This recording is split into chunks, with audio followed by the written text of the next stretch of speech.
Alfonso, il tuo commento è stato molto interessante perché mi ha dato lo spunto per portarti 3 ville che puoi visitare in maniera completamente gratuita la prima domenica del mese.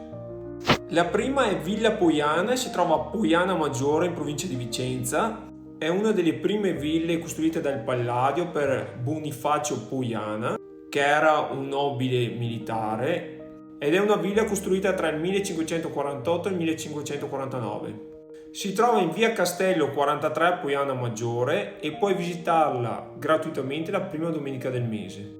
L'architettura austera, come puoi vedere, riflette le tradizioni della famiglia e gli interni sono a tema militare, con affreschi di guerrieri e scene mitologiche. Un'altra villa che puoi visitare in maniera gratuita la prima domenica del mese tra le 11 e le 18 è Villa Venier Contarini a Mira, in provincia di Venezia. Una villa costruita alla fine del XVI secolo per conto della famiglia Venier e oggi ospita l'Istituto regionale delle ville venete ed è riaperto da poco al pubblico.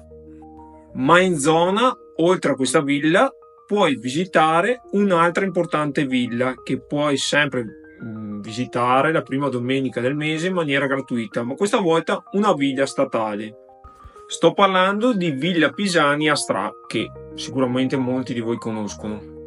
Commissionata nel 1721 da Alvise Pisani, che poi diventerà Doge di Venezia. Stupendo l'affresco nella sala delle feste di Giambattista Tiepolo. In questa villa soggiornò anche Napoleone e nel 1934 ci fu l'incontro tra Mussolini e Hitler. Il bello di questa villa è sicuramente il suo parco esterno, che spero sia stato restaurato con il famoso labirinto, che non so se attualmente è aperto al pubblico. Comunque, come vedi, c'è sempre la possibilità di visitare le ville in maniera gratuita, ma scrivimi sotto nei commenti se anche tu conosci dei posti che si possono visitare in maniera gratuita nella tua regione, e ricorda di seguire il canale per altre chicche interessanti d'Italia.